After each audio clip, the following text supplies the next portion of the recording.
Allah, if I die today, I know that I chose to be a Muslim and I chose to worship you, and I know it's your rules. You know, it's so difficult today to talk because you're talking to a secular world, and sometimes they will pick on a small point of yours and they will make it a big issue for nothing, but not realizing that we do believe you are free to choose whether you're a Muslim or not. But the fact that you chose you're a Muslim, you are not free to change Islam. That's what we're saying. You cannot come and say, no, you know what, Islam needs to be modified. Well, then tell yourself you're a modified Muslim. Someone says, are you a Muslim? Say, no, I'm a modified Muslim, you know.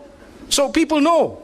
But if you want to call yourself a Muslim, you've surrendered. So you need to know there are certain things that people might say, and you might think, this guy is backward, man. How could he say that, you know? But it's because it's not from me or my pocket. My children would like to also go to birthday parties and celebrate and so on. I sit them down and I explain to them what the candles are all about. Do you know what the candles on a birthday party are all about? In ancient Europe, when the winters were so bad that people used to go into literal hibernation to keep themselves warm in whatever way they had. And when they would come out, they would count the dead. Did you know that? They would count the dead. And in order to celebrate the fact that those who are alive have passed through the winter and survived and fought nature, which means nature came to kill us in the form of cold. And because we fought nature and we stayed alive, now we need to defy it by blowing out candles. So they would put how many ever candles of their age and blow them out to show we can defy it. It's something that we believe is rooted in the medieval Europe. And it comes with its own satanic origins and so on. But people today say, what's wrong? What's wrong? I'm blowing the candles. But you don't realize it's like an act of worship of the pagans. And we're saying, you know, and people have made it a culture and a tradition. The same applies to so many other things. You know, like Valentine's and so on. People start saying, but what's wrong? How come these people, you know, you're not allowed to show your love?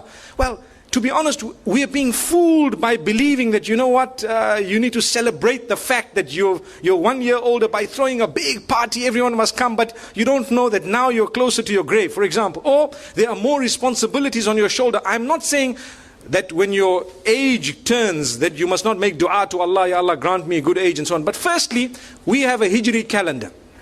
Secondly, these teachings are foreign to Islam. They are actually incorrect, invalid.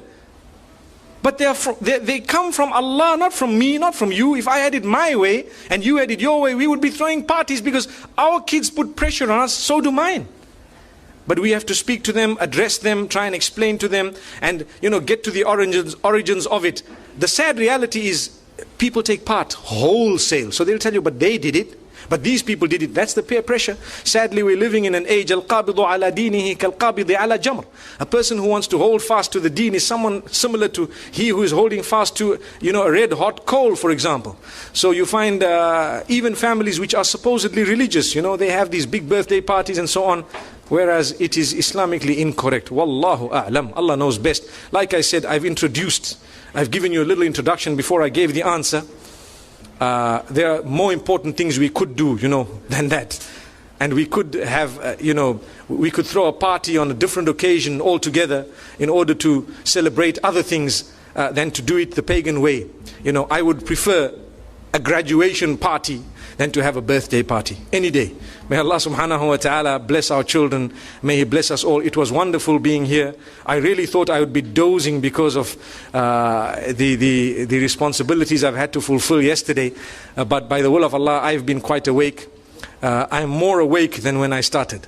So alhamdulillah, we thank Allah. I really appreciate your attention, because to have people seated for 2 whole hours and perhaps a little bit more is not a joke. But then again, it was for a good cause, and Allah reward you. Jazakumullah khair. Wa sallallahu wa sallam wa baraka ala nabina Muhammad. Subhanallah bihamdihi, subhanakallahumma bihamdik. Nashhadu an la ilaha illa anta nastaghfiruka wa natubu ilayk.